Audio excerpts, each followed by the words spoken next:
My name is Larry Conway. I'm an interviewer affiliated with the Tempe History Museum and Tempe Connections in Tempe, Arizona at the Tempe Library, an official Veterans History Project partner. The veteran I'm interviewing today, June 22nd, 2012, is Russell Wayne Lintecum, who prefers to go by the name of Sarge. Sarge currently lives in Tempe, Arizona.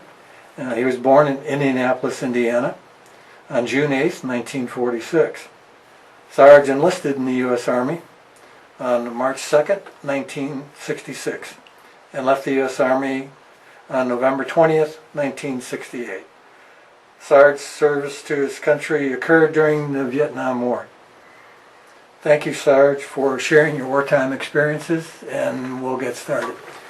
Sarge, we'd like to now that we've introduced you to the audience, we would like to maybe start with your early childhood, moving on to your high school days, and what brought you into the Army in 1966, and then continuing on with your veteran service and after that. So this is your story, Sarge. Well, as a child, I had a very happy childhood. My father died when I was 3 years old in a car wreck. He was a band leader in the big band era, and he had 7 dance bands of his own that he conducted, wrote the arrangements for, and booked. And he also did arrangements for Tommy and Jimmy Dorsey,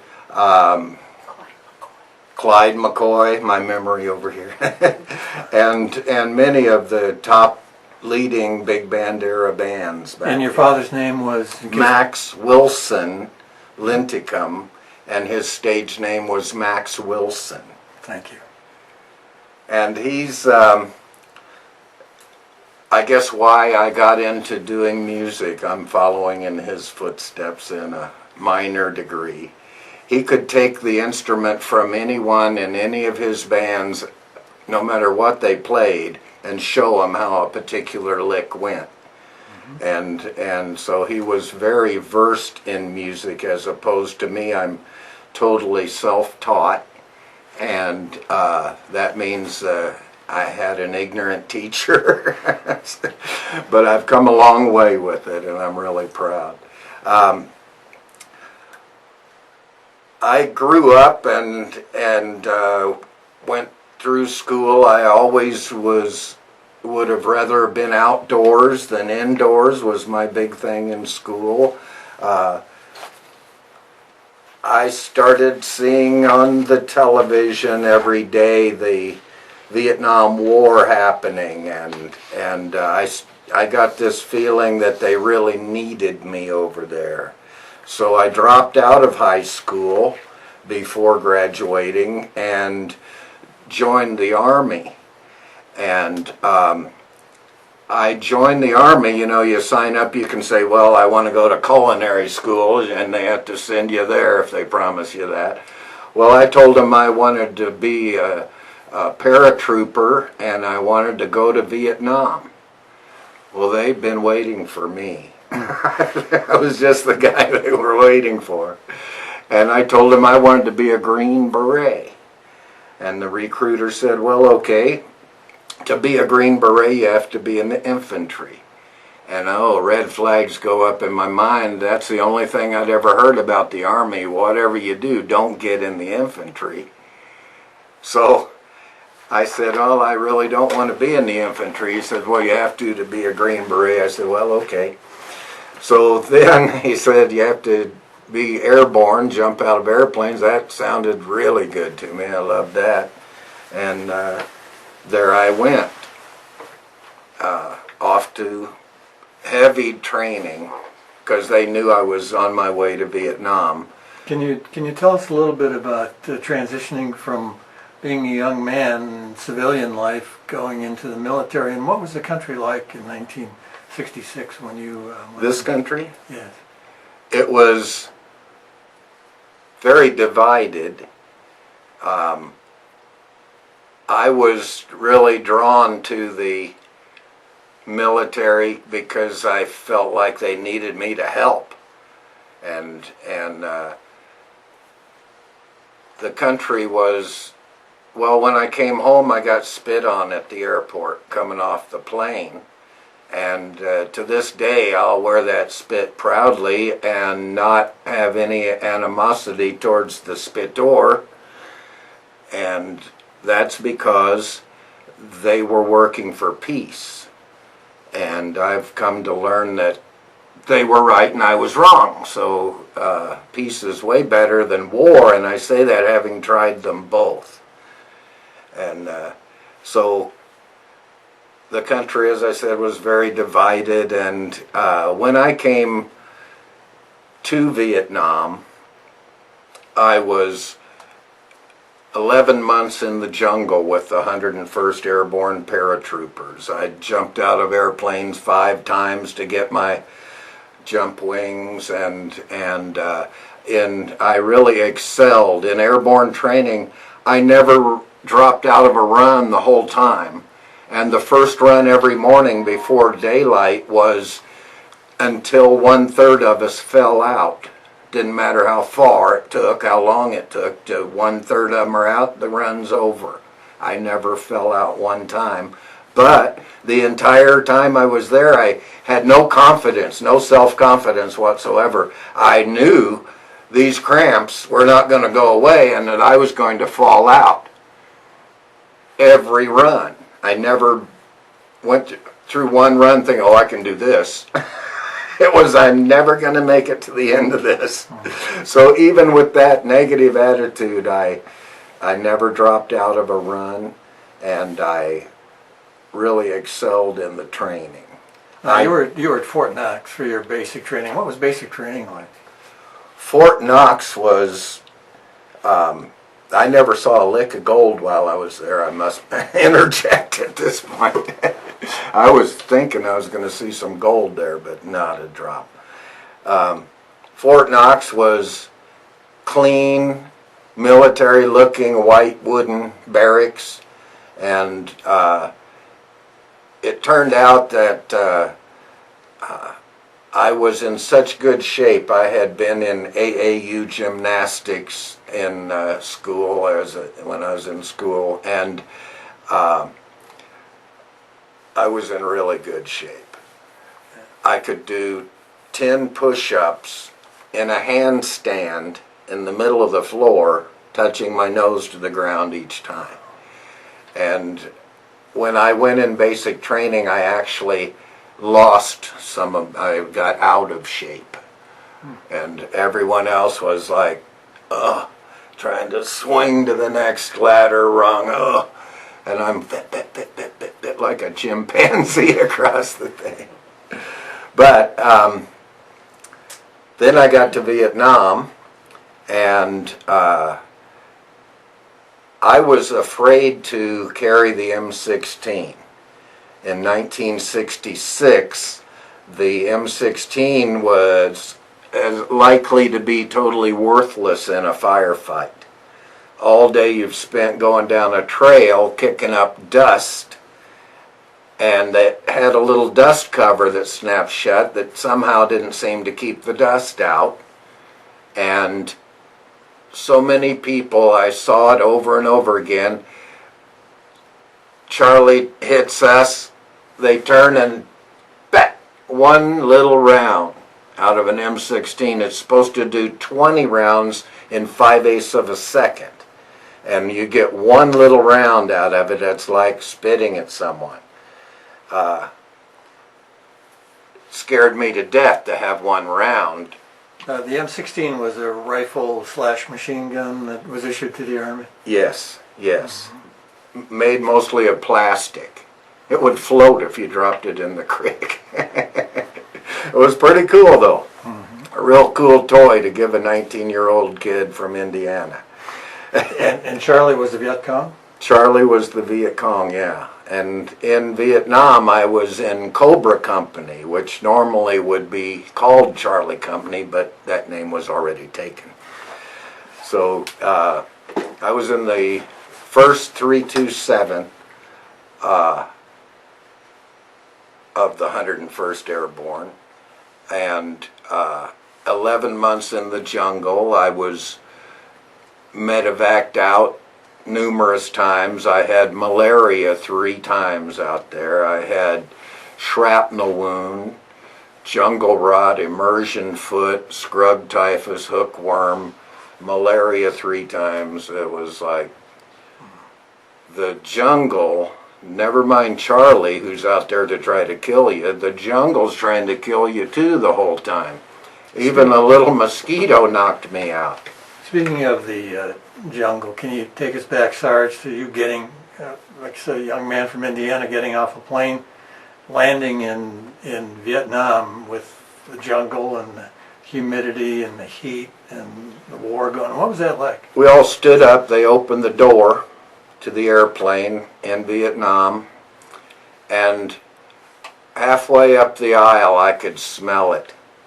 It was a thick air that I'd never experienced before. It almost made you feel like you'd have to lean forward to walk through it. It was the most different smell. I had no idea countries smelled different, and that was a big shock to me. It was just totally different smell. Out in the boonies, we could smell a village coming for a long way. It always surprised me.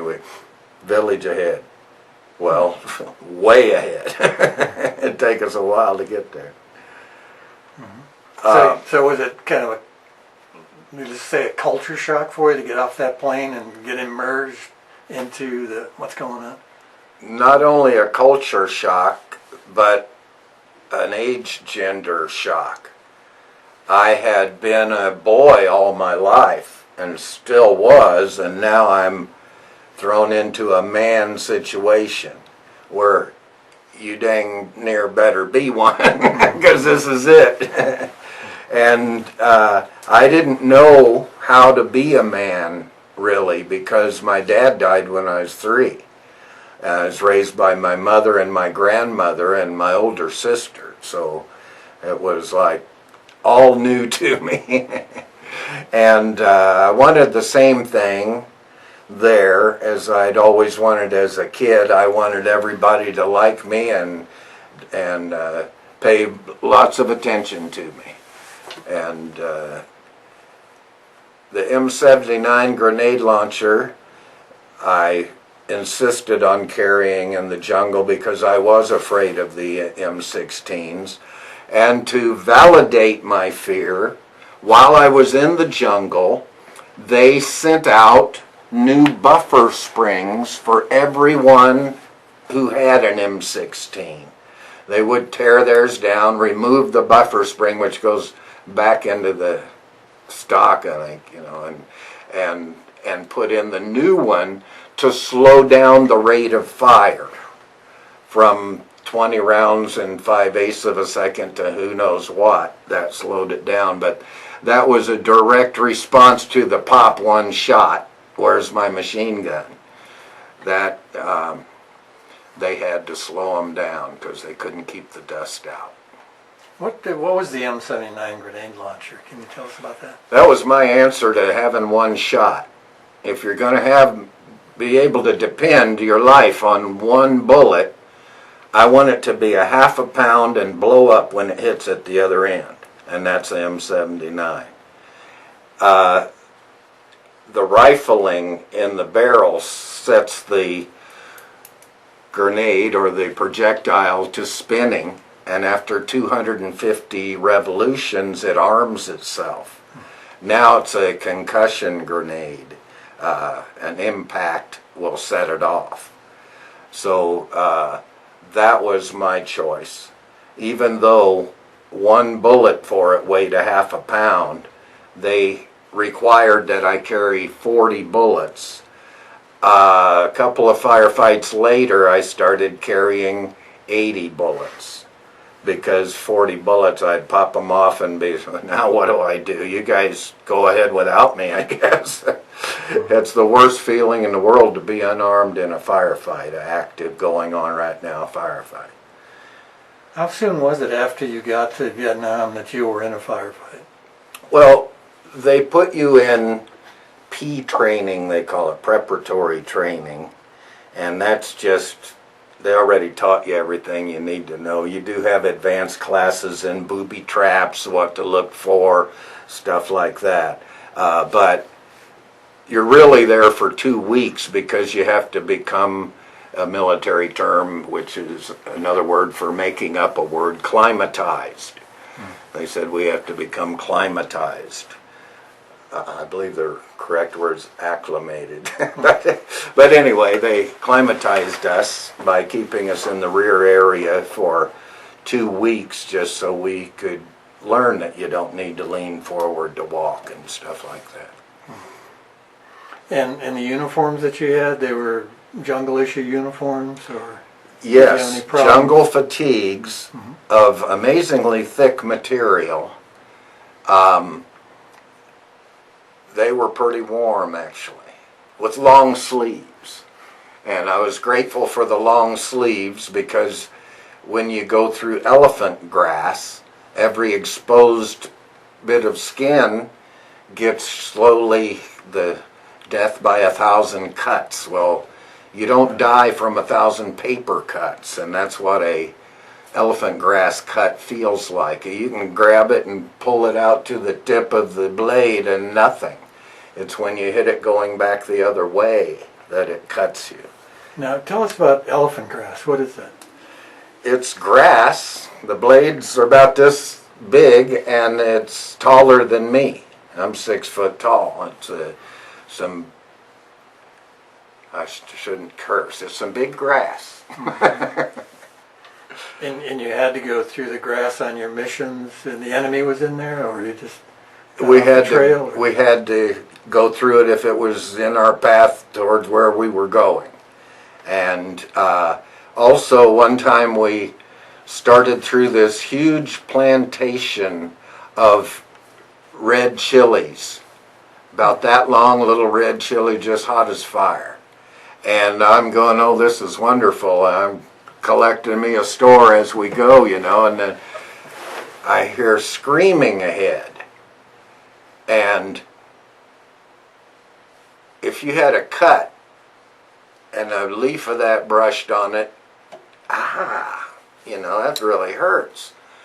But eventually, then it happened to every one of us, it would get in the sweat running down into your eyes, and that's when the running and screaming began.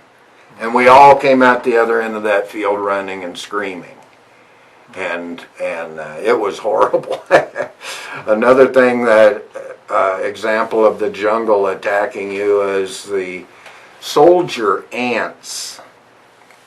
They will form this huge mass on an overhanging limb that's overhanging a game trail. These ants are hunting for like snakes, animals that go down this trail, wild boar, who knows what out there, you know.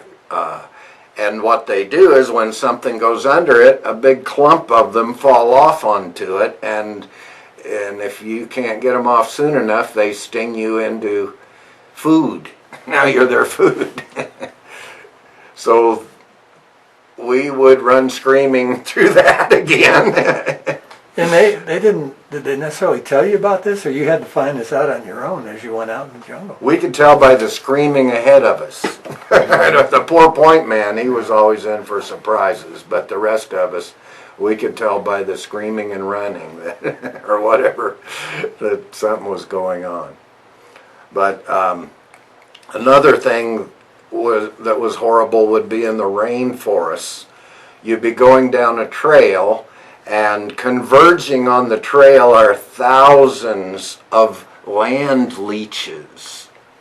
And these things can stretch out so thin that they can get in your boot through an eyelet that's already laced up. And just unbelievable, they'll get on you. No way to stop them. And you're picking them off your pant leg, they're on the way to your jugular veins as you go, and there's more running and screaming probably there too. Now, did you have to live in this environment? Did you camp Yes. in that environment? Camping in a land leech environment requires a lot of foot powder. You make a circle, an oval of foot powder all around where you're sleeping, and they cannot crawl through that. If you put foot powder right on the leech, it like dissolves them. Salt will do the same thing.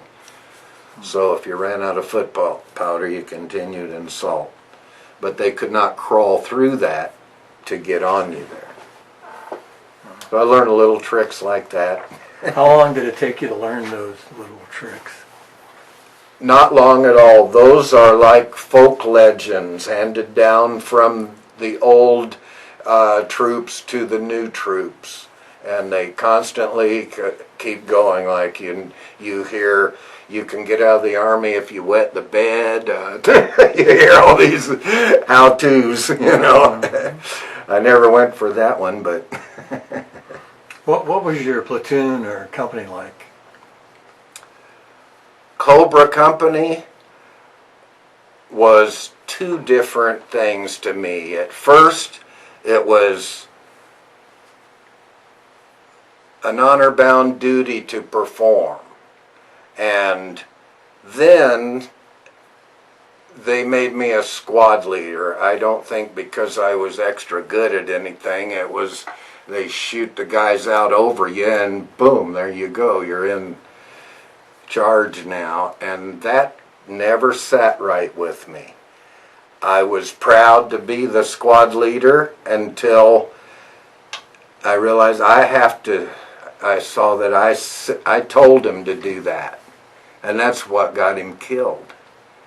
And from that point on, before then I was doing my duty. From that point on, I couldn't live with it. It was my fault. And I took it all as my fault every time.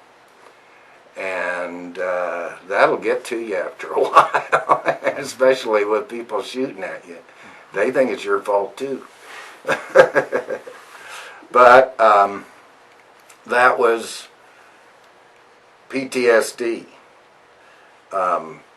When did you first feel, now that you know about PTSD, when did you first feel you were having some problems? Well, I didn't know it at the time, but now I clearly can see. When I was counting the seconds to go home, and they brought me my orders to go home and report to I take a 30-day leave and report to this place in the U.S., this fort, what have you. Well, I would immediately go to the CO's office and sign up for another tour. Involuntarily. I hadn't thought about it. I just knew I had to do it. Turns out I didn't think I should go home. I was supposed to be killed over there because I was in charge of these guys and they got killed. It wouldn't be right if I didn't. So, survivor's guilt got me. And, I tried like heck.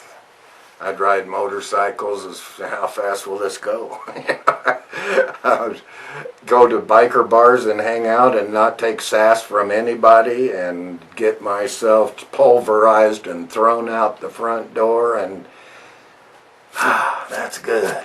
I got my adrenaline. They sent me home from Vietnam after 3 tours in Vietnam. I was physically addicted to my own adrenaline. You did 3 tours in that? Yeah. I went and signed up after my first tour in the jungle, and it was weighing on me heavy. The M79 had its disadvantages too. And I tell the students that I teach, how would you feel if you were being a hero and the lieutenant called you up to the front of the column and told you we're pinned down and firing's coming from that second grass hooch from the end over there, and you put a couple of HE rounds through the window and they blow up inside, and then you get to go look in there. No more firing came from there. Well, turns out the Viet Cong guy was long gone, and all that was left was a grandma holding a baby in the corner. Gone. Ugly gone. There's something to put in your wallet and carry with you the rest of your life, like a driver's license. Pretty tough. HE round is high explosive round. Yes, high explosive. Also had shotgun rounds that were as rare as hen's teeth to get over there. I don't know why, but they shot about 20 double-aught bucks, and they were all you could use in the jungle. HE round would go out and bounce off a tree, and on the way back it'd hit that 250 revolution. Now it's going to blow up when it hits back by you. So that was a problem.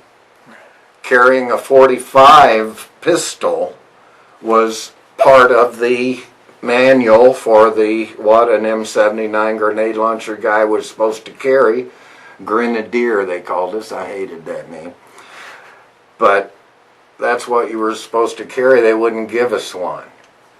Turns out, every time Charlie would open up with a burp gun, which not only fired the .45 caliber projectile, but had such a distinct sound that everybody knew when the burp gun went off, then that was free. Anybody pissed off could shoot the captain.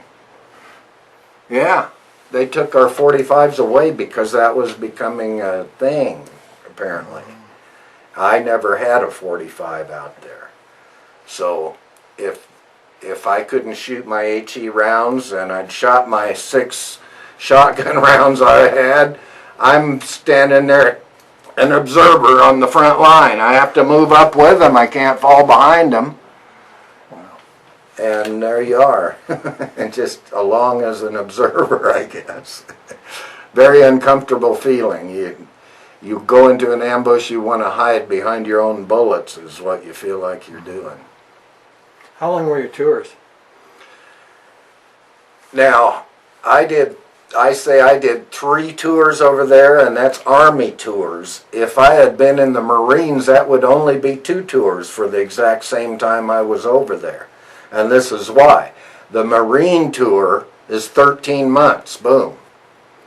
The Army tour, 11 months. If you re-up and come back, your second tour is 6 months. And my third tour was 6 months with a 3-month early out for being over there the whole dang time. So I did half a tour at the base camp of the 101st, doing forest guard tower, armor-plated guard tower around the perimeter guard duty, and reaction force for the little villages around us. If they got in trouble, we'd go straighten it out. And an occasional night ambush we would set up outside our perimeter. So that was my second tour, which was, I was totally a PTSD vet at that time. I could not deal with pick up that cigarette butt, somebody in your face shouting at you, and I got grenades and no. So I let my craziness out, and I was really crazy my second tour, and nobody would bother me. That was the desired effect. If a sergeant had wanted me to go on fill sandbags or something, a work detail, whenever he'd come through my barracks, in the top of my footlocker I had a fruitcake tin with knife holes punched in the top, and 2 black scorpions, one this big, Herman, and one that big, Martha. And the sergeant would walk through and I'd pick that up. I'd say, "There he is, Herman. That's him, Martha." Bam, bam, bam, bam. See, that's him right there. He would be picking up his sheets and jumping out his boots for weeks after that, and let alone don't put me on sandbag detail. I knew how to deal with them, and just crazy enough after 11 months in the jungle not to give a darn and deal with them. So. Now you mentioned 11 months in the jungle. You had R&R, did you not? Within Vietnam, you weren't in the jungle all the time, or were you? My R&R in the jungle was hospital time. I never got a R&R. I had what they called a Class Q allotment, where you send half of your pay home each month to your family. And this is the cool part. The government matched that. So my family, my mom and my brothers and sisters were getting my full paycheck. Well, it was a private, I think it's $36 a month or something back then. I've got a pay sheet for $36. Oh, you do, actually. I actually have it right here. Okay. Yeah. So they would send my full pay home and still give me half of it.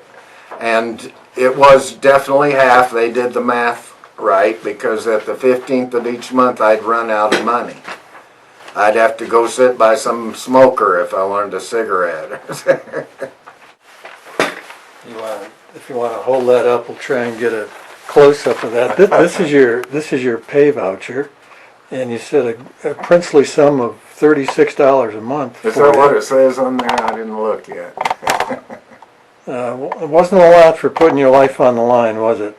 Well, since I was RA, or a volunteer, $70 it has down there, but that's okay. yeah. September of '66. Thank you. Does it say 36? That's when you went to Vietnam. Oh, $70 you said, yes. So you never got to Saigon or anything like that? Yes, I did. Okay. When my second tour, again, I was counting the days till I go home, and they hand me my orders to go home. Here I am at the CO's office again, telling him I want to do another tour.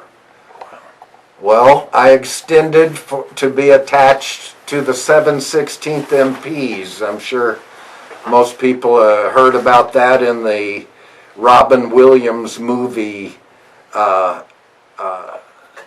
Good Morning Vietnam, where the 716th MPs in Saigon with a 716 on there. My helmet was just like theirs, only it said SG. The Vietnamese thought it was Saigon, but it was security guard. So we were actually the bodyguards for the MPs. That's kind of unique. They needed bodyguards. Why did they need bodyguards? Well, they would be patrolling the city at night, and we would be 2 blocks behind them. If they pull over, we pull over. We have no windshield, no lights, and if they are attacked by the Viet Cong, we immediately go take over the fight for them. They're just lightly armed, and I'm armed with anything I tell them to put in my Jeep, so I'm like overkill with everything. And it was really wonderful riding around all night in a convertible. If they got in trouble from the MPs they were trying to police, sometimes you'd go into a bar, it'd be like the old Western barroom brawl going on, chairs smashing over people and everything. And I had discretion at that point. That's not the Viet Cong, that's their job. I didn't have to go mess with it. But I could if I wanted to. I would take my M60 with the 750 round assault bag and stand in the doorway of the bar, and right into the door jamb above me, if I'd stepped in and done that, I'd killed 2 people on the 2nd floor and 1 on the 3rd, probably. So I was real careful not to let that get out of the framework of the building. And it would be just freezing in half punch the whole scene the camera's frozen, and that would bring order immediately. Yeah, you got. I'd say, give me my MPs, because that's what they do. The MPs would go running in there. They'd take off their helmets, take their little batons away from them, lump up their heads, and throw them right back out. And we'd be watching. Oh, here they come. All right, I guess we'll go. But the MPs knew that we had this ability and this discretion, and we were their favorite people. I would walk downtown Saigon where you might bump into Henry Kissinger or someone, spit and polish, demanded. I'd be down there with my jungle jacket open, no t-shirt under it, a nickel-plated .38 special stuffed in my belt, and I'd refuse to salute officers. Well, the officers they didn't like that a lot. But they would see the MP patch on my left shoulder, 7/16th MPs, and they'd say, he'll catch us out after curfew one night and get even with us if we mess. They wouldn't mess with me.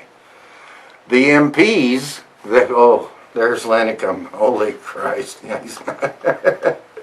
What's he doing? And they wouldn't mess with me because over here is the 101st Airborne Screaming Eagle, and to wear a patch on your right shoulder, you have to have been in combat with them. That tells the MPs I'm their bodyguard. So they would not mess with us either. I have a poem called Saigon Buddies about me and my gun jeep driver, and it says, we were the kings of Saigon. We couldn't do wrong. We protected the MPs from the Viet Cong. Can you, on your bioform here, you mentioned some campaigns or battles that you were in, and first was Vietnam Counteroffense Phase 2. Can you tell me about that? What was that? No, I cannot. I knew nothing about that until I got back here. Also, people, well, where were you in Vietnam? There wasn't one dang road sign out in the boonies, let alone a bridge or a ski lift up the mountain. Nothing. There was nothing. So I had no idea. I was behind the guy in front of me and ahead of the guy in back of me, and that's all the where are you I knew. So a lot of this stuff, well, in advanced infantry training, I did not pay any attention to, they were putting us, I went through jump school in 2 weeks. It's a 6-week course. They were pumping us out as fast as they possibly could. So I was getting intense training, even more intense than normal. And so I had to make a decision. I couldn't take it all in, so I ignored muzzle velocity. How fast does the bullet go? This, that, and these technical things that we were required to learn, I would just say, never mind that, and I'd pay real close attention on the rifle range and disassembling the weapons and anything that applied to where I was going, I paid real close attention to, but I didn't clutter my mind with all the chamber velocity or muzzle velocity and chamber pressure and all of that, you know. So there's so much that I'm ignorant about and should have learned when I was there, but Well, you learned how to survive, obviously, which was the most important thing. I just think that was a big blessing and an accident. Can you tell us about the camaraderie you had with your fellow soldiers, and what was it like between the enlisted troops and the officer cadre in the Army? Well, it was way different than in the rear area.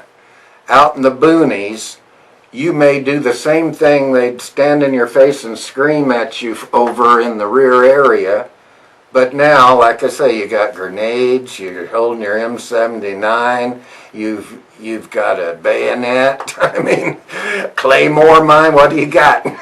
You know, so there were a lot more discretionary about getting in your face and chewing you out real bad, and that just mellowed out real nice in the boonies. So that was kind of a relief. Can you do you recall, were you in the southern half of Nam, or did you go up north? Or? That's okay. I started in Tuiwa, and I can't even, I'd have to look on a map to where the heck is Tuiwa in Vietnam. Oh, there's a map. We just happen to have a map of Vietnam here with us. Oh, Phan Thiet. There must be desert around here, because I was in the Phan Thiet desert and our water ran out and our tongues, we couldn't put our teeth together. And they dropped water to us, and oh boy, was that nice.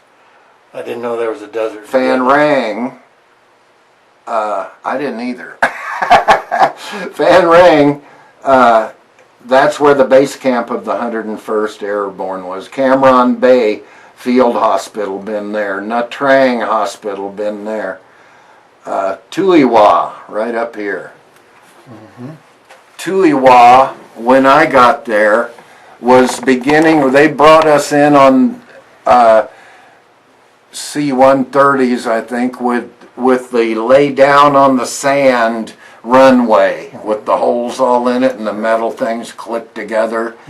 And they brought us in on those, and they were getting ready to build the Tuiwa base, and we operated around them in the jungles to keep Charlie away from them while they built that base. I've met guys that are friends of mine that I was actually out there protecting them while they built the base.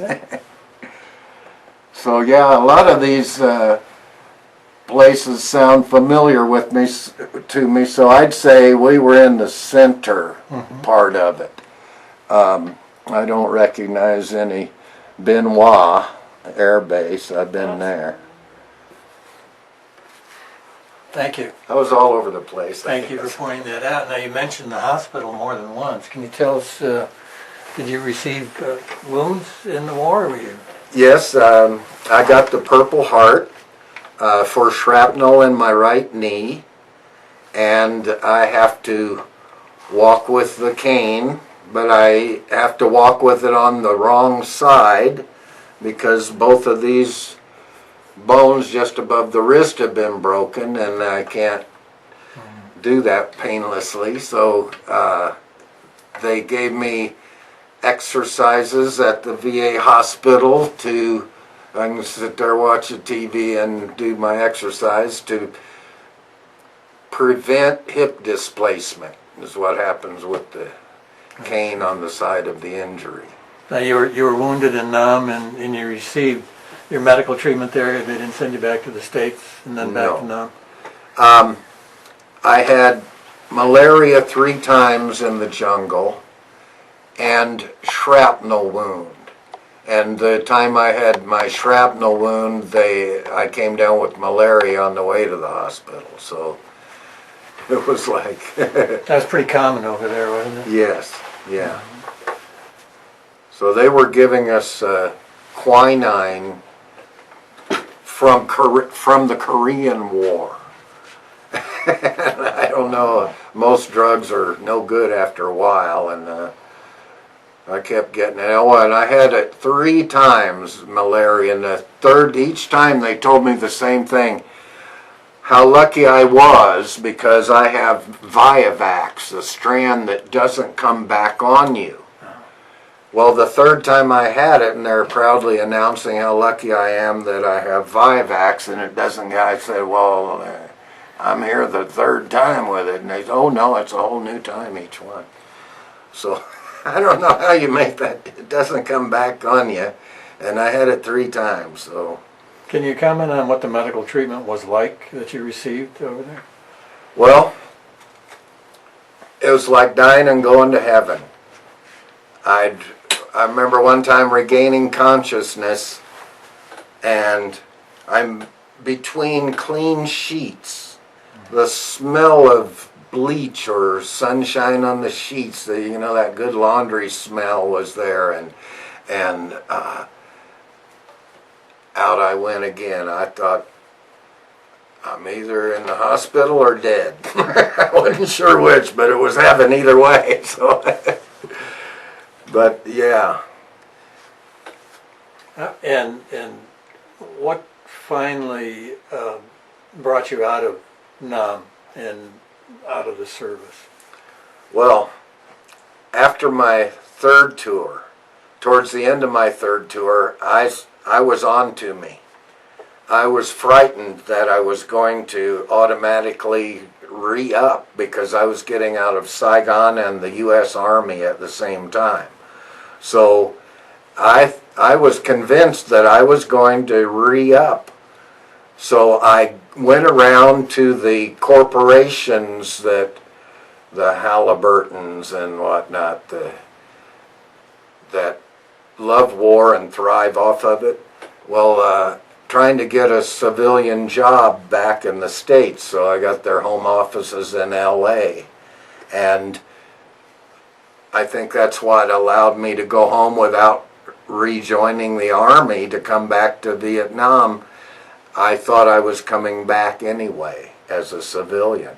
And then you go from $70 a month or whatever I had worked my way up to $1,800 a month in PX privileges as a civilian over there, plus a hotel room with maid service and all of that, you know. So that was my goal in life, to get back to Vietnam as a civilian contractor, working for a contractor.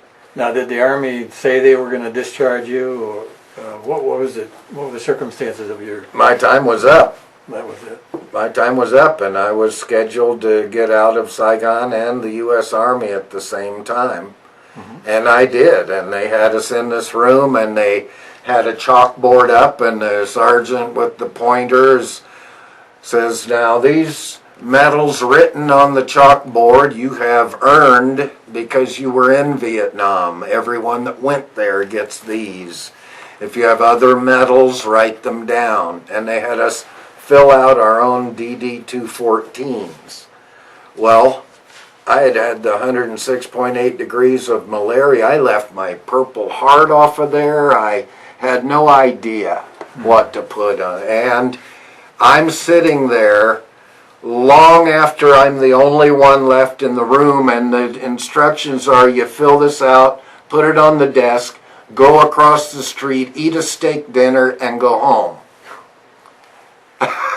Something's calling to me from across the street, and I believe I skipped the steak dinner. Wow. Everybody's gone, and I'm halfway through this form. I just started mail. Email, yeah. I don't know.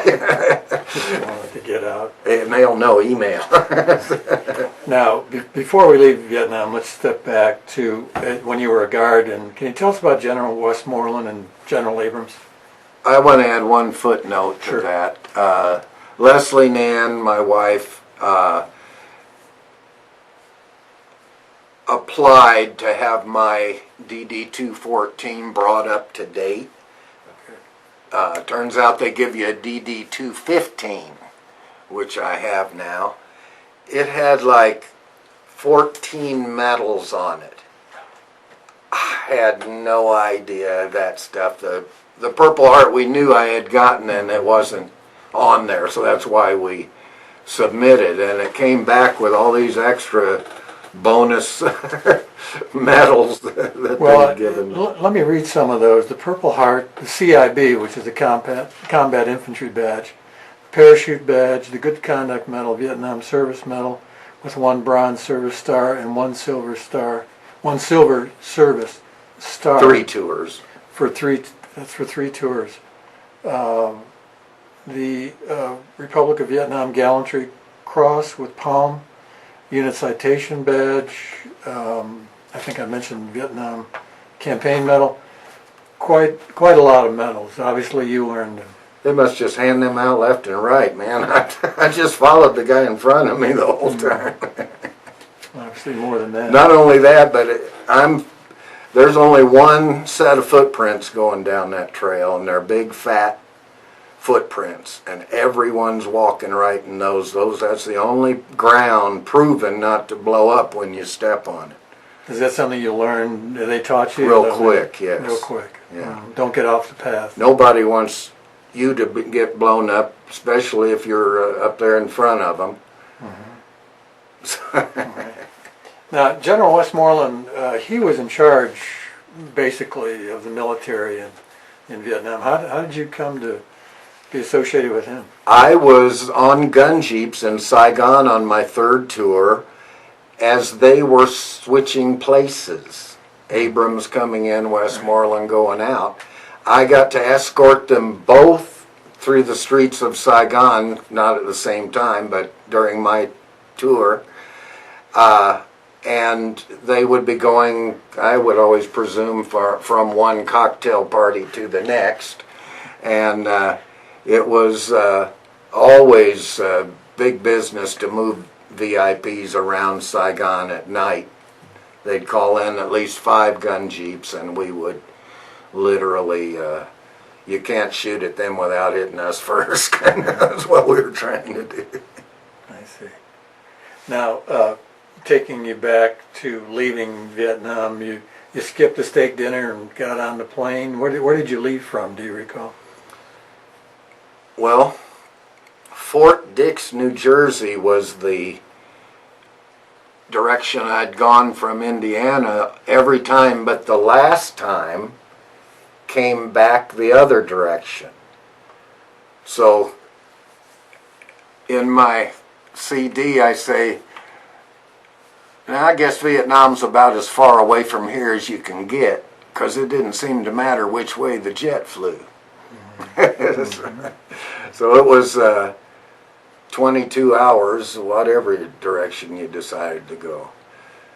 I forgot the question. I'm sorry. No, that's all right. You were on a plane with a bunch of other guys coming back to the States for your discharge. And Civilian planes, civilian stewardesses, and no, it wasn't a military plane. It was a civilian contractor. every time back and forth civilian plane. How did you feel when you got on that plane? You knew that you would be leaving Vietnam hopefully for the last time as a military person. I was only comforted in the fact that I was going to go shop 3 corporations in LA to get back.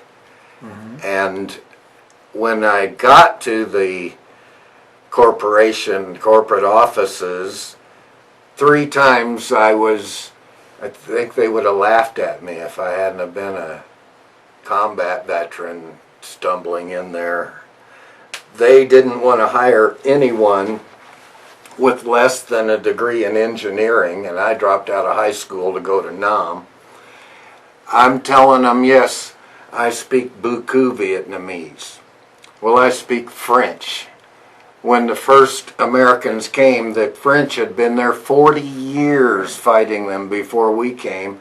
So when we show up, some of the elders in the village say, big white guys again. We know how to talk to them. Merci beaucoup. And so they would speak French to us. And we're new in country, didn't know French, so we thought that was Vietnamese. And they got a kick out of that in LA, I'll tell you. This guy wants to be hired and he thinks he talks one language that ain't even the right one. What was it like? Did you have your uniform on when you came back to the States and you went out in the public? What was the reaction? I would put on my blouse, boots, my paratrooper jump wings, the whole dress uniform thing, and I went around to all the hangouts, and it blew me away because it was the same guys doing the same things, only it all was a child's game to me. They might be the big bully, and they might be looking to get in a fight, but their head is black eye, bloody nose. They are way below life and death. And if somebody gets in a fight with me, I'm on this level. And if you're on this level, I'd say that's a real big disadvantage. So that was what I noticed. Same They could still whoop me probably, but I'd be laughing the whole time. It wouldn't be a serious whooping anymore. Now, you came back in November of 1968, the end of 1968. And can you tell us about what your transition into the civilian life and what you've done since then? It's a lot of time, I know, but it's... My homecoming was absolutely horrifying.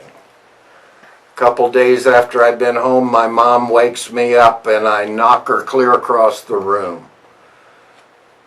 Now she won't come upstairs, she just calls from the bottom of the stairs till I get up, and my whole family's afraid of me. All my friends, we've seen this on TV, he seems nice and he seems like Russ, but first thing goes wrong, he'll whip out an M16 and start taking people out. Everybody was afraid of us. The news had made sure of that before we got home. They wouldn't cover the veterans getting out and working at the orphanage or something. They would cover the one in the bell tower with the sniper weapon, you know, and that was a continuous feed until the entire public. It's my opinion that they were really afraid of us Vietnam veterans, especially afraid of having to end the war and bring us home in mass, because the students, the lesser powerful of the two groups, had darn near taken the government away from them while we were busy in Nam. And they thought, oh my goodness, what if these Nam vets come back, join the peace movement, and teach them how to do it right? I think that was their big fear. That's why there was such a big campaign against the Vietnam veteran. And they wanted to, you know, when I got home there was a war going on between the rednecks and the hippies, and neither side wanted me. To the hippies I was a baby killer, and to the rednecks I was crazy.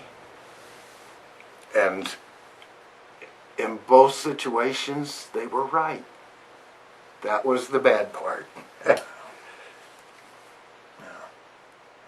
Well, you left Vietnam, you went home, and can you tell us anything and everything you would like about that? But maybe you want to jump forward to your experiences now with going out, reaching out to the community and telling them about your experiences. And can you share with us, you've been suffering under PTSD and you've gotten some help with that, and you share your experience with other people? I couldn't get help from the VA.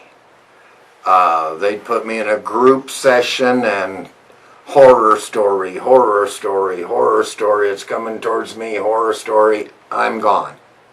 I never could make it around to me. And I didn't need to be exposed to other traumas like that. So I could not get help from the VA. However, I learned how to help myself. One day I started writing stuff down, and it would be things I couldn't even talk about with Leslie Nann. If she knows this, her love for me it's going to come down a big notch. I was afraid to tell her. So I'd get these things on paper and it would make me feel some little bit of relief from it, which shocked me. I don't even understand the physics behind that, but it really seemed to work for me. So I was upset because everything I would write would come out in poetry, even rhyming. And I'm thinking, highly decorated Vietnam combat veteran, paratrooper, poet, didn't seem to fit to me. So I hired this guy to come in our little trailer and teach me the 12-bar blues progression. And then I started turning my poems into blues songs. Now, what do? I'm a blues man. Of course, that's a lie. For the longest time, it was a lie. And then for a long time, I should have said, I'm a really bad blues man. But I got me a harmonica and I was a blues man from the first Vietnam blues song that I wrote. And that was Before and After, which is on my latest CD. Can you share these CDs with us and tell us a little bit about Well, how they've helped you and others? From my finding out that I could write things down, and it helped me, then I learned the blues and started transferring it all into blues, and we got in this car wreck. Wasn't our fault. They patch us all back together with therapy and everything, and we end up back where we started pretty much. But we got this big settlement check. So boom. That's what made this CD. Vietnam Blues, Combat Tested Blues for Peace. And I was so relieved to get this CD done because it seemed to take a big weight off of me from the subject matter that I covered in it. Then we came to find out that it was helpful for other PTSD vets to hear my Vietnam Blues CD. So that was just a miracle to me. They used it at the Phoenix VA hospital to treat combat PTSD veterans, and Dr. Jansen used it there in his program, and that just really inspired me to do my new CD. This is just out, Post-Traumatic Stress Disorder Blues. Well, from my first CD, I did this. I picked up a Lee Oscar harmonica. I was paying $12.95 for my Honers, and they're like a bic. You throw them away when you break them. And I bought my first Lee Oscar harmonica. I think they were $35 back then. And it blew me away. It fit my style of playing perfectly, and that was it. I couldn't play anything else after that. So I take the little paper insert out of the harmonica box, and I look on the bottom, and there's an address. I send my recording, Vietnam Blues recording, off to that address. A couple of months later, I get a call at home from Lee Oscar, and he says, "Sarge, I love your CD, and I love your music, and I want to come and jam with you and the guys on it." And I said, "Whoa." I said, "Well, you know, I'm 100% disabled according to the government, and I do mostly benefits."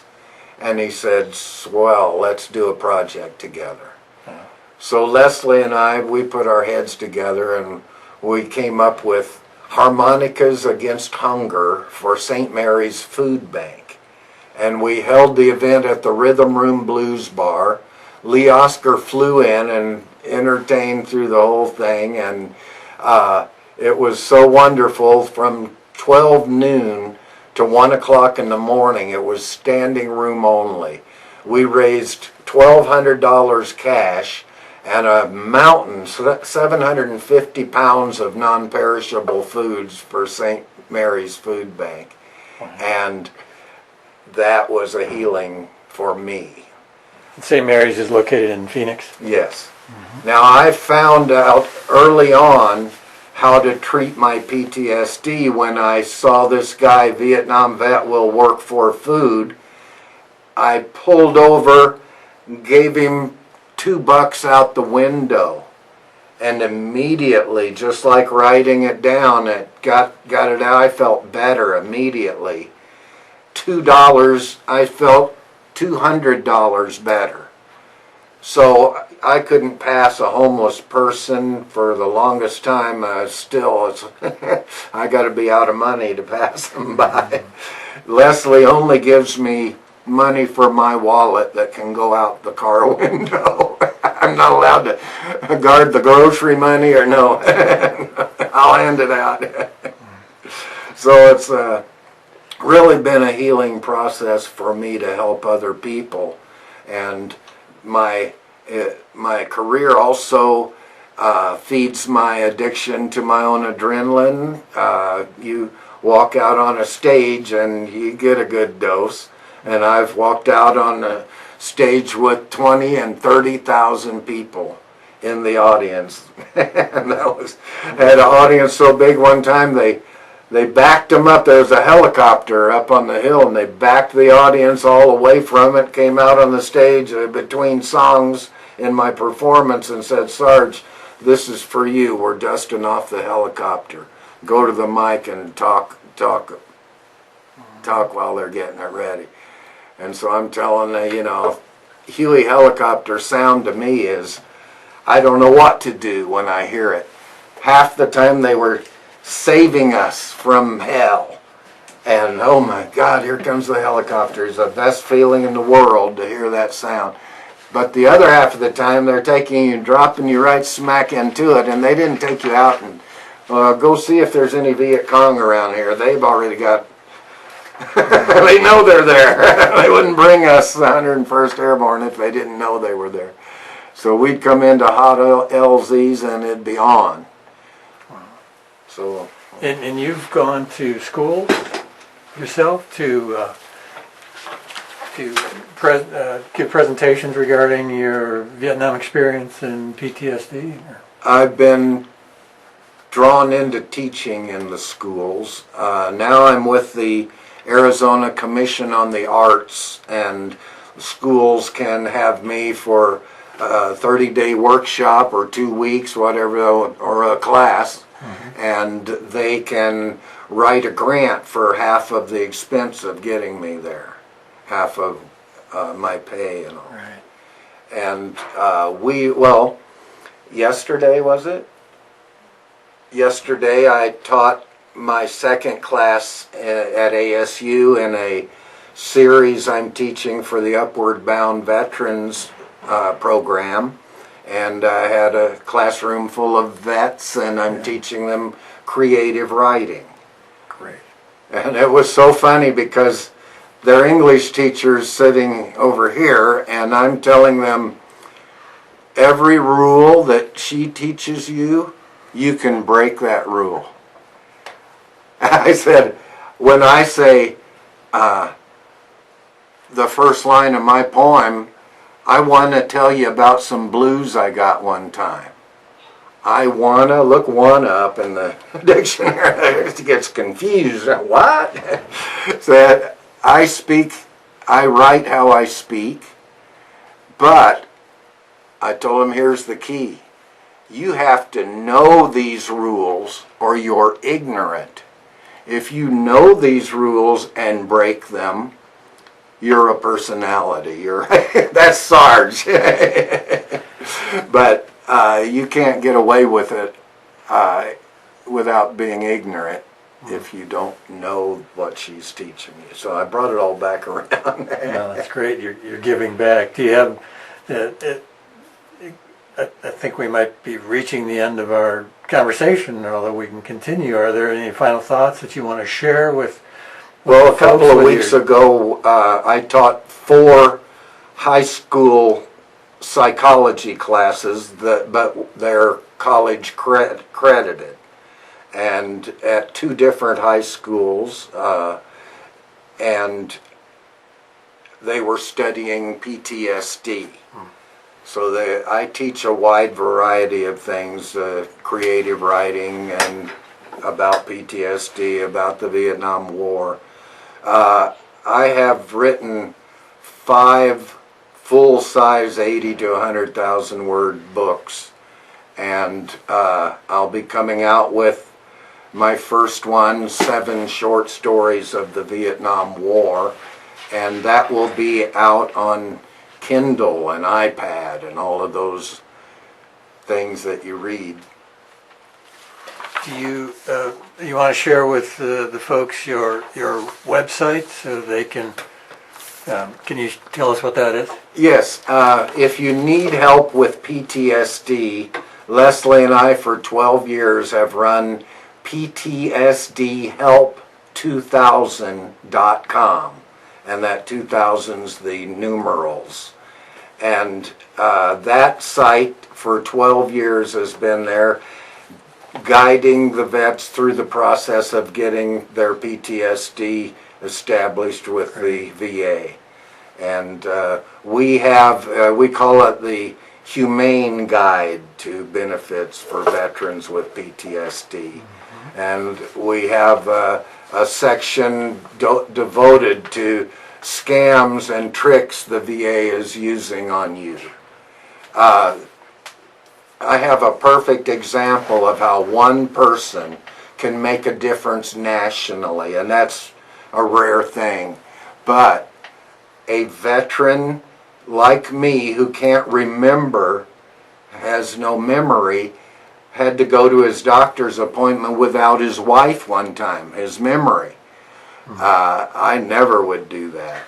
So she puts a tape recorder in his pocket, and when he's in the doctor's office, the doctor says, "Now, I'm not supposed to say this, and if you say I said it, I'll say I didn't.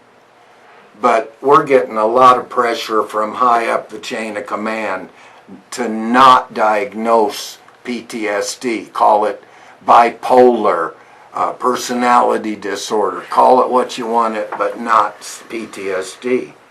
Well, when he got home with that tape, his wife hit the ceiling. This ends up on CNN and all the national news.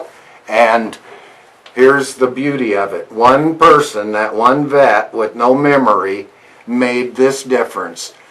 On every entrance to every VA facility in the entire nation, now you find a sign that says, "No recording devices of any kind allowed on these premises." So you can make a difference. I wanted to read Sure. the TV shows, movies, and books I'm in. My first CD, Vietnam Blues, got me on country music television. It's won 5 honorable mention certificates in the Billboard magazine song contest, and they didn't even have a blues section at that time. And it's been used in numerous documentaries on PTSD and homelessness among veterans. And I'm really proud of the good and the honors that it's received. And the fellow on the front there of that. Well, that's me top and bottom. What an ego trip. At the top, I'm at our wall here at Wesley Bolin Plaza in Phoenix. And on the bottom, I'm out in the jungle on a trail break on actual mission, and looking down my breached open M79 grenade launcher barrel. And then on the back is a picture of me drawn by my daughter when she was 18 years old and 17 years old. And how old is she now? 39. 39 now she is. So I don't know if she wants us to know. yeah, maybe I shouldn't have.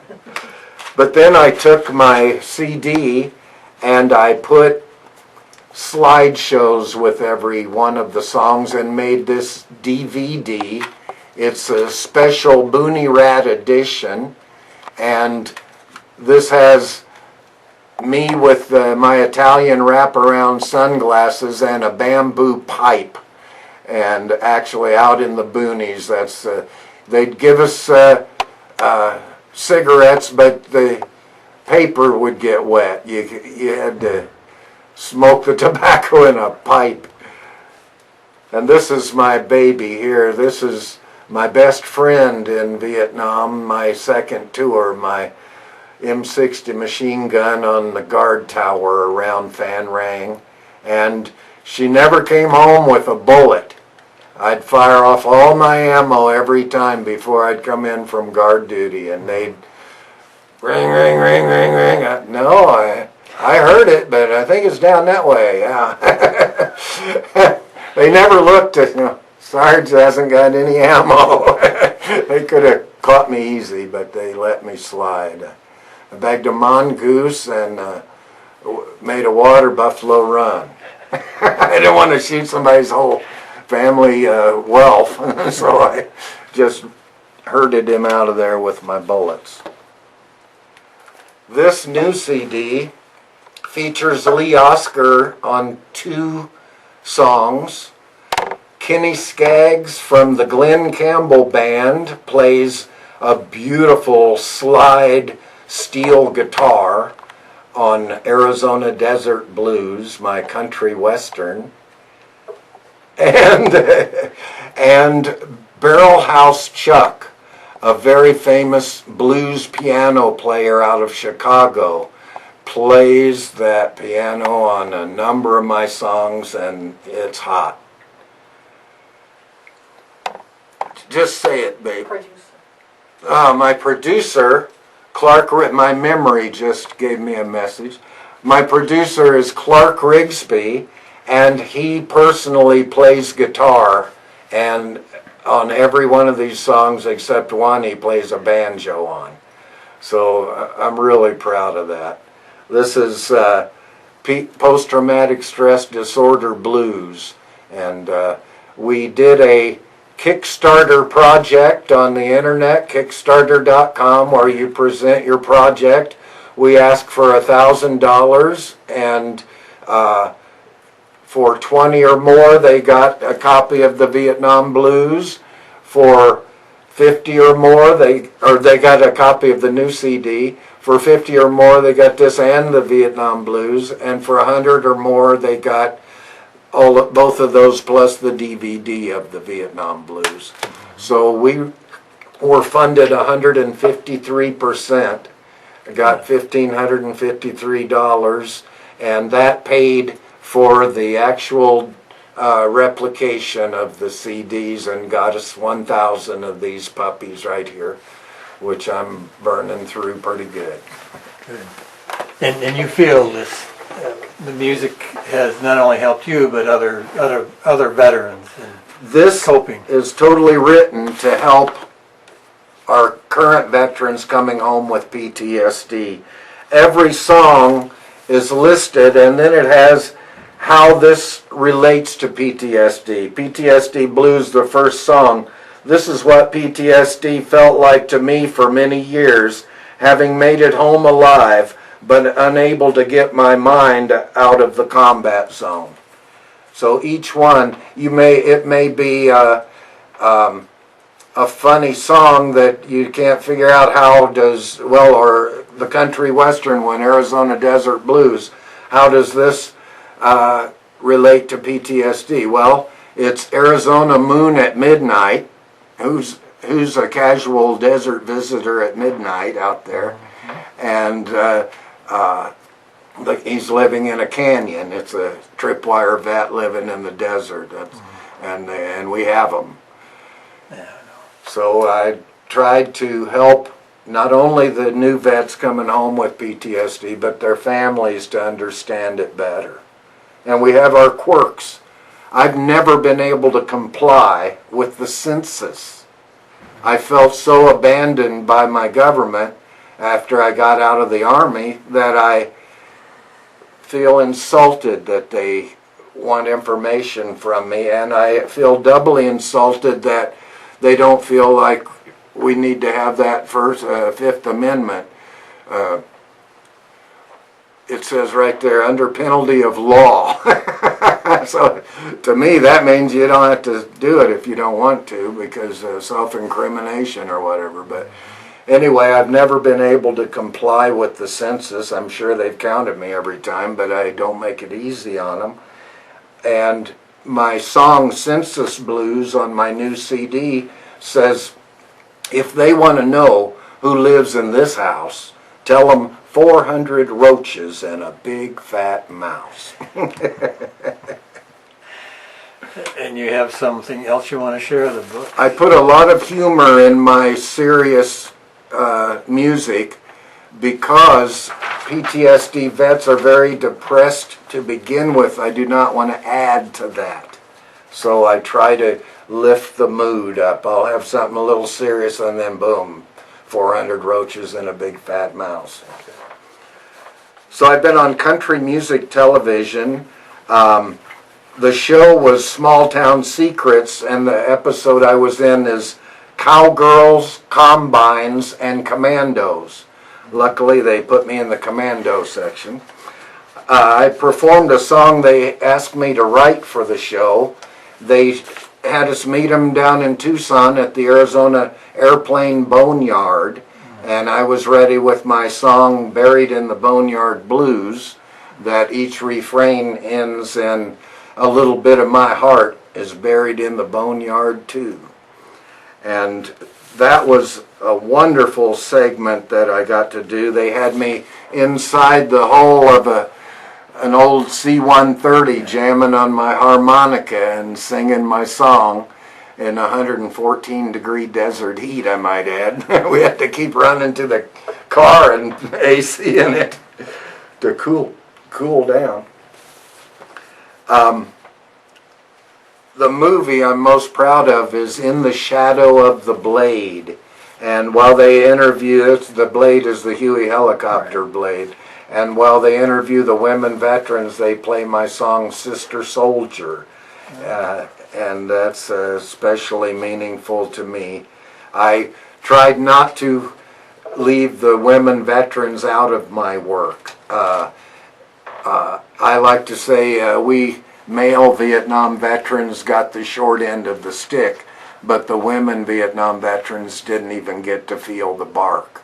Tell them about the memorial. Yes, I have a poem called Invisible Soldier for the women veterans that they asked me to write for the dedication ceremony of the Women Veterans Memorial out here at the Memorial Cemetery. And I read it at the ceremony, sitting up in the 2 rows of folding chairs on the stage, waiting to be speaker after speaker. And when the ceremony was over, instead of us moving out, the audience moved in. 36 women veterans surrounded Leslie and I, and Leslie's getting all the names and addresses. They wanted a copy of this poem. A day or two later, we get a call at home. The ladies that were putting the monument together asked if they could put it on cast it in bronze and put it on a pedestal right by their memorial where it stands today. Okay. I'm so proud of that. It says Sarge Lintecum on it. And if you go in the office where you look up the grave you're trying to find, they have a field cross memorial there that's a sculpted M16 bayoneted into the ground with a helmet on top and boots beside it. That would be how we could have a service for the guys that just got killed and taken out. He's gone in a body bag, but we would have a little service for him out in the jungle called the Field Cross Memorial.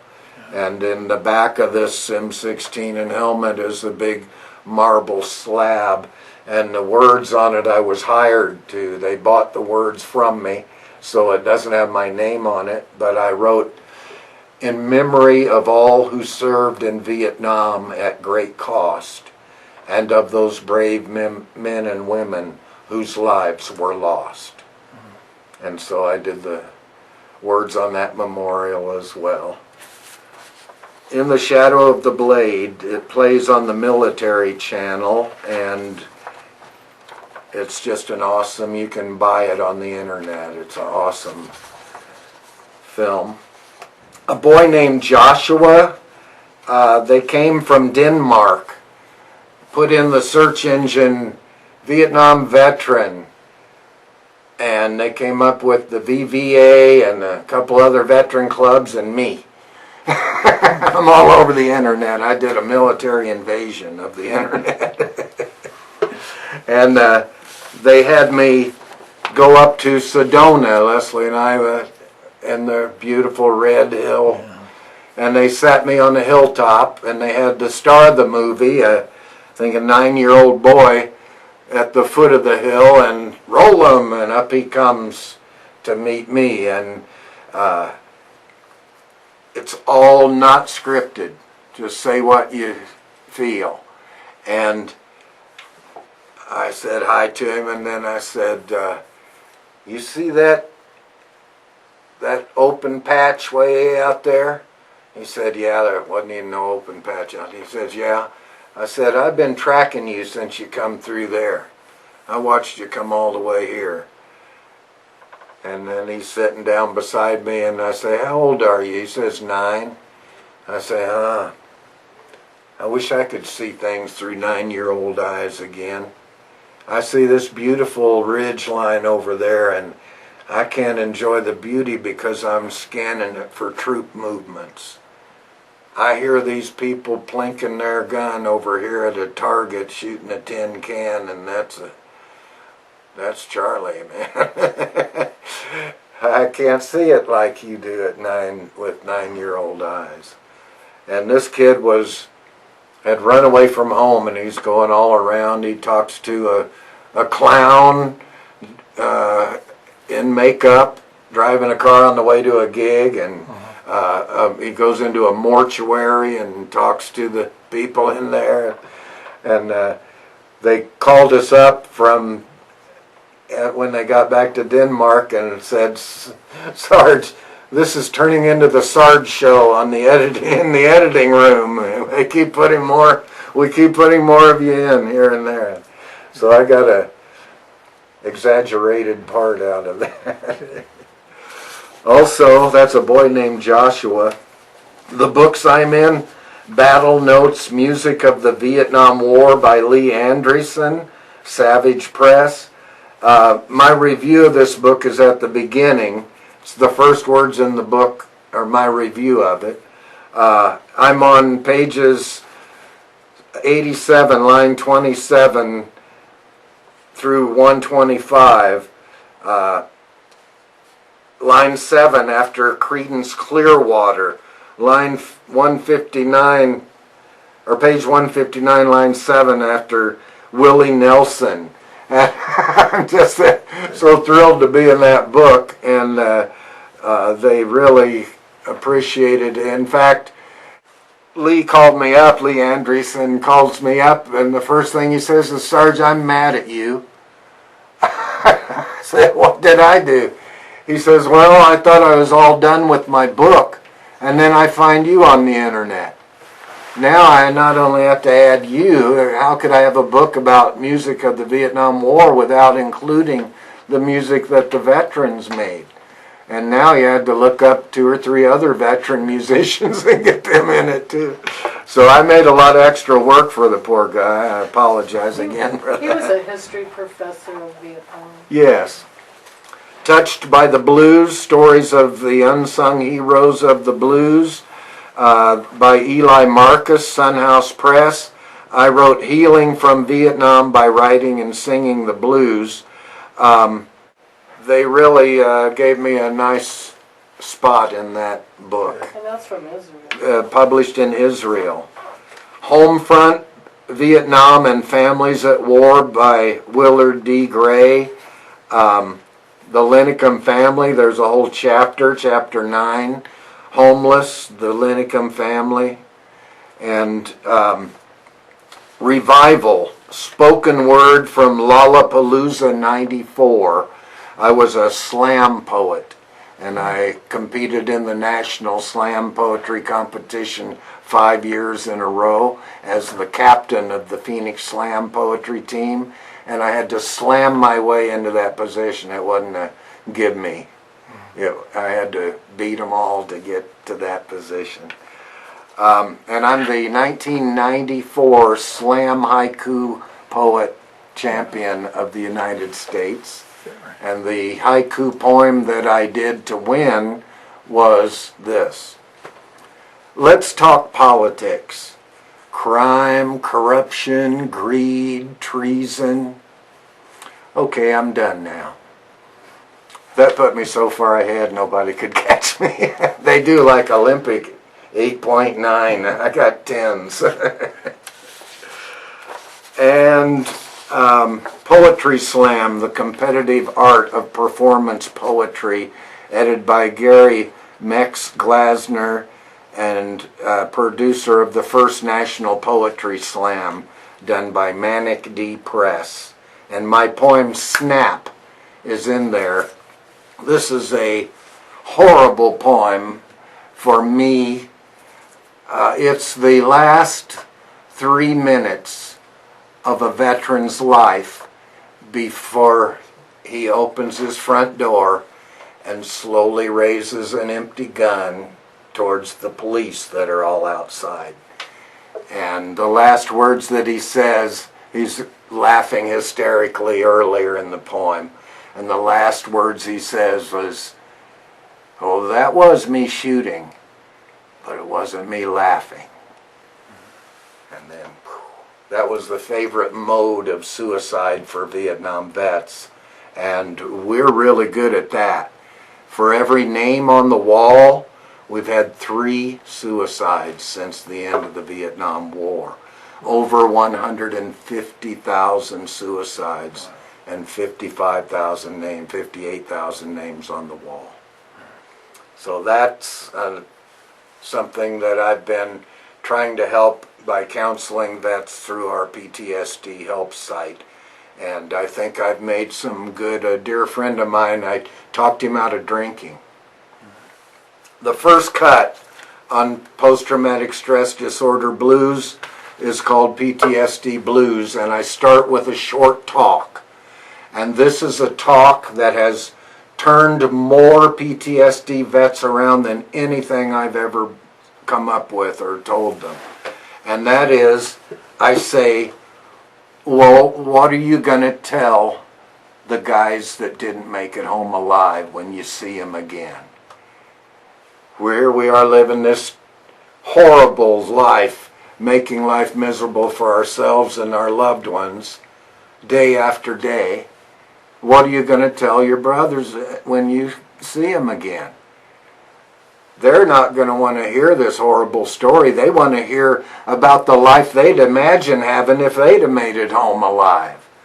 And then I end that little talk with, let's all make sure we have a hell of a good story to tell them. And then it goes right into the heavy rock and roll PTSD blues. I tried to make as many different kinds of music. I have rock and roll, blues, beat poetry, jazz, country western, a 1940s style song in honor of my father. It's just a shotgun blast of styles to try and get one for everybody. I don't do hip-hop or rap, so I'm at a big disadvantage, but I try to do everything I can do. So that's, it's just amazing. I've been so blessed to be able to help other PTSD vets, and I can really put a lot of time into that now that I control my everyday instead of PTSD. And I'm real grateful for that. I know how to get out of the jungle. Thank you, Sarge. And as we come to the conclusion of this, you're sharing your story with us, and thank you for taking the time to do that. Are there any final thoughts you'd like to share with future generations about your service and your life? Well, I think I could sum it up with the opening spoken word piece on Vietnam Blues CD called Vietnam Blues. I want to tell you about some blues I got one time in a little place called Vietnam. Now, I guess Vietnam's about as far away from here as you can get, because it didn't seem to matter which way the jet flew. Sometimes we'd go east, sometimes west, but no matter, 22 hours later, there you are in Vietnam. Now, I did 3 tours over there, 26 months, in which time I came down with malaria 3 times, jungle rot, immersion foot, 2 kinds of internal parasites, a shrapnel wound in my leg, and Agent Orange all over my body. I'm talking blues now, Jack. Well, you run into two kinds of Vietnam combat veterans. Some can't talk about it, and some can't stop. But there's one thing we've all got in common. Sometimes we get thinking of the guys and gals that didn't make it back, and we come down with a real bad case of the Vietnam blues. On that note, Sarge, on behalf of the Veterans History Project, myself and all veterans, thank you for taking the time to share your story with us. And I want to tell them to be sure and check out VietnamBlues.com.